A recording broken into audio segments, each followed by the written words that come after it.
Hi hello everybody, welcome back to our channel. Friends, ఈరోజు నేను నోరు గురించి మటన్ గ్రేవీ కర్రీ చేసి చూపిస్తున్నాను. చూడండి, 2 మీడియం సైజ్ ఉల్లిపాయలు కట్ చేసి పెట్టుకున్నాను. అలాగే 2 మీడియం సైజ్ టమాటోస్ కట్ చేసి పెట్టుకున్నాను. అలానే మటన్ని బాగా కడుక్కొని అందులో అల్లం వెల్లుల్లి పేస్ట్ 1 టేబుల్ స్పూన్ అల్లం వెల్లుల్లి పేస్ట్ వేసి 4 విజిల్స్ వచ్చేంత వరకు కుక్కర్లో ఉడకనిస్తున్నానండి. చూడండి, 4 విజిల్స్ అయితే వచ్చేసినాయి ఫ్రెండ్స్. ఇప్పుడు కుక్కర్ని అయితే ఆఫ్ చేసేసుకుందాము. స్టవ్ ఆఫ్ చేసుకుని పక్కన పెట్టుకుందాము. ఇప్పుడు స్టవ్ వెలిగించుకొని దాని మీద ఒక కడాయి పెట్టుకుంటున్నాను. ఇప్పుడు దీంట్లో 2 టేబుల్ స్పూన్ల ఆయిల్ వేస్తున్నాను. 2 స్పూన్లు అండి, ఎక్కువ కూడా ఆయిల్ అవసరం లేదు. అలానే ఇందులో కొంచెం సాజీరా వేస్తున్నాను.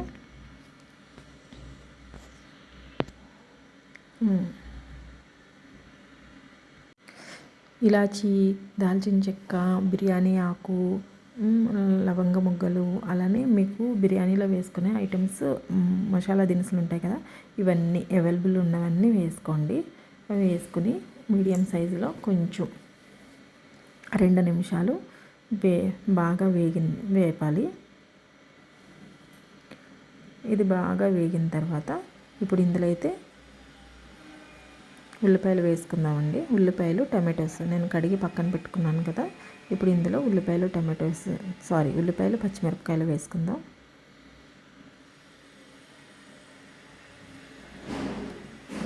ఉల్లిపాయలు, పచ్చిమిరపకాయలు వీటిని బాగా వేగేంత వరకు వేపాలండి. చాలామంది ఉల్లిపాయలు వేపిన తర్వాత మూత పెడతారు. మూత పెట్టకుండానే వేపాలి వీటిని. ఎందుకంటే మూత పెడితే మగ్గుతాయి కదా, తీపి వచ్చేస్తుంది.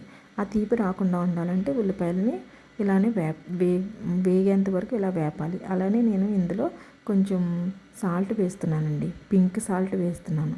ఏంటంటే నేను నాన్ వెజ్ యూస్ చేసినప్పుడు పింక్ సాల్ట్ మాత్రమే వేస్తాను. ఎందుకంటే పింక్ సాల్ట్ వలన కొంచెం టేస్ట్ కూడా యాడ్ అవుతుంది కాబట్టి నేను పింక్ సాల్ట్ అయితే యూస్ చేస్తాను. ఉల్లిపాయలు కూడా తొందరగా వేగుతాయి కదా.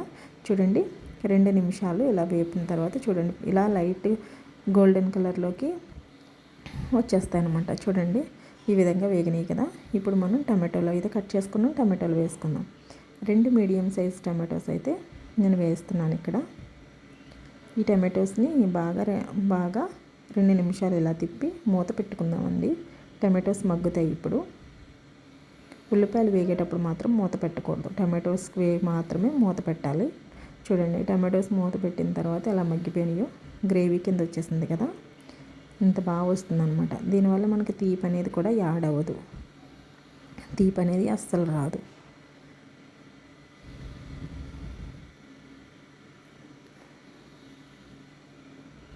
చూడండి, ఇలా గ్రేవీ కింద వస్తుంది. వచ్చిన తర్వాత ఇప్పుడైతే మనం ఉడికించుకున్న మటన్ అయితే వేసుకుందాం ఇందులో. నేనైతే ఇక్కడ 300 గ్రాముల మటన్ అయితే తీసుకున్నాను ఫ్రెండ్స్. 300 గ్రామ్స్ మటన్ తీసుకున్నాను. ఇప్పుడు దీంట్లో కలిసేలాగా 2 నిమిషాలు అటు ఇటు ఇలాగా తిప్పితే సరిపోతుంది. ఇప్పుడు దీంట్లో కొంచెం 1 టేబుల్ స్పూన్ అల్లం వెల్లుల్లి పేస్ట్ వేస్తాను. ఆల్రెడీ మనం అల్లం వెల్లుల్లి పేస్ట్ వేసి ఉడికించుకున్నాం కాబట్టి 1 టేబుల్ స్పూన్ మాత్రమే వేస్తున్నాను. 1 టేబుల్ స్పూన్ అల్లం వెల్లుల్లి పేస్ట్ వేసుకుని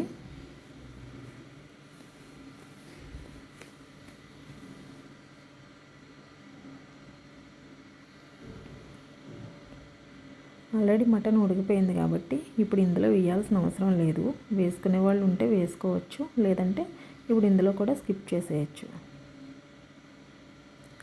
ఆల్రెడీ అల్లం వెల్లుల్లి పేస్టే వేసి ఉడికించాం కాబట్టి ఇందులో వేసుకోవాల్సిన అవసరం లేదు. నేనైతే వేస్తున్నాను. ఇది మీ ఇష్టం. ఇది వేసి కొంచెం అటు ఇటు తిప్పిన తర్వాత 2 స్పూన్ల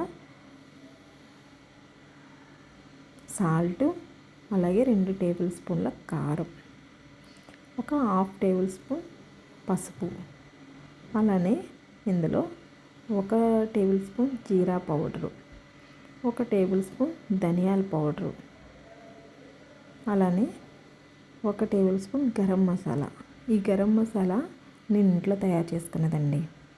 నేను మసాలా దినుసులు మనకి అవైలబుల్గా ఉంటాయి కదా, ఆ మసాలా దినుసులను పెట్టి నేను ఇంట్లోనే తయారు చేసుకుంటాను. ధనియాల పౌడరు, జీరా పౌడరు, అలాగే గరం మసాలా మనం ఇంట్లోనే తయారు చేసి పెట్టుకున్నామంటే మసాలా కర్రీస్ ఏదైనా చేసినప్పుడు చాలా ఈజీగా వెంటనే మనకి తొందరగా మనం చేసేసుకోవచ్చు అనమాట. నేను రెడీ చేసుకుని ఇంట్లోనే పెట్టుకుంటాను ఫ్రెండ్స్. నేను చికెన్ కర్రీలోకైనా సరే, మటన్ కర్రీలోకైనా సరే, ఎగ్ కర్రీలోకైనా సరే నేను ఈ మసాలాని యూస్ చేసుకుంటాను.